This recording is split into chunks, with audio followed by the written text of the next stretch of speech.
Avoidance. A person that's important to me recently told me something that resonated. I fear success. So many people tell me that I have potential, but it feels that being told you have potential is just a reminder that you're not there yet.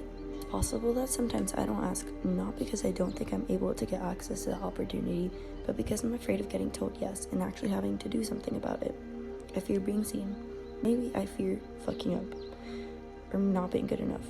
But putting everything into perspective, there's someone out there with half the amount of resources, network, and opportunities that I have, and yet they're doing better than me just because they showed up for themselves when I didn't. I mean, look at my life. I quite literally live the life most people dream of living. I travel to countries people wait 60 years to go to when they retire just because. But that's why I think I'm an avoidant.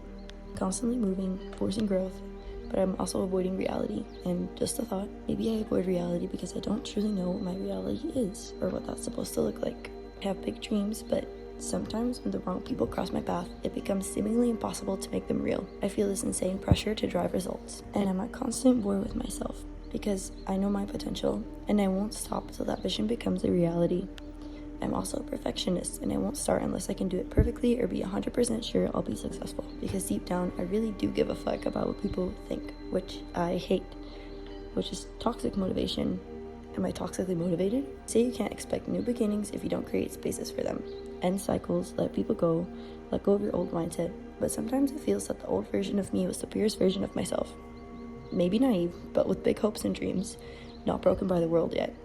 She was just a girl, writing on the notes app because somehow it always felt more intimate than a journal page could ever fulfill. And why is staying in tune with your past self so bad? That's the reason why I'm me, isn't it?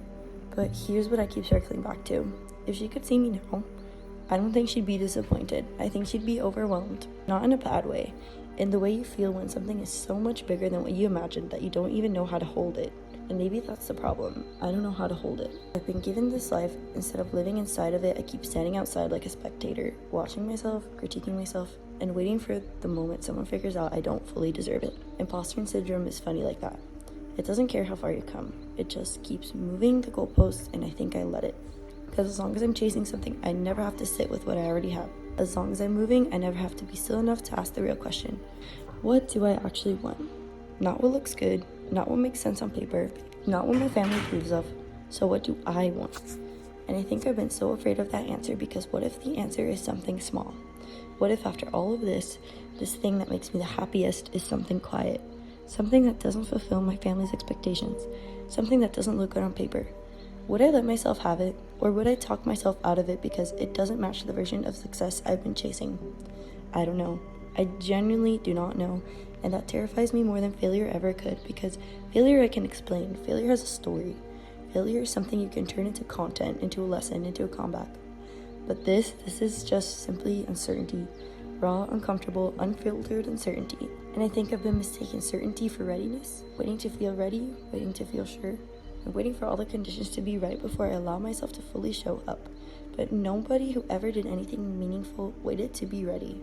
They were scared and they did it anyway, and maybe that's the version of myself I need to become. The girl that had no fear because she didn't know better yet, but the woman who knows exactly how hard it is and chooses to show up anyway. Because the thing about avoidance is it never actually protects you from anything, it just delays the inevitable, and in the meantime you miss your own life, you miss your own moments, you miss yourself. And I've spent enough time missing myself.